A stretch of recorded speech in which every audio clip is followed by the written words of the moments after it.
Mana endi sizlar yangi qor bo'lgan Qur'onni ko'targansizlar, shunday o'qishni o'rganinglarki, o'qigan vaqtlaringda eshituvchini dilini to'lqinlantiradigan nihoyatda ta'sirchan o'qishga o'rganish kerak. Bildingizmi?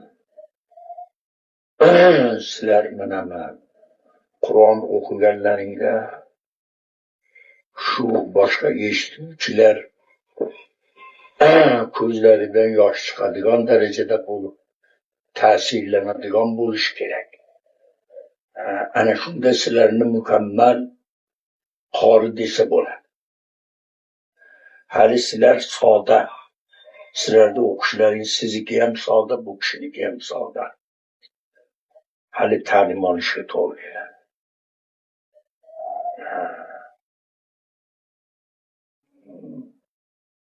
Endi yod qilib olgan, xatmga o'tsa bo'laveradi. Bulardiki mana xatmga o'tsa, xatmda tez o'qiladi, u ketaveradi.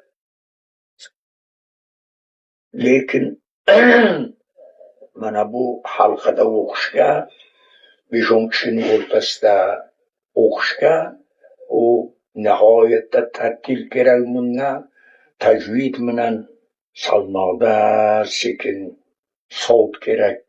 Mana shunday qilib o'qish kerak.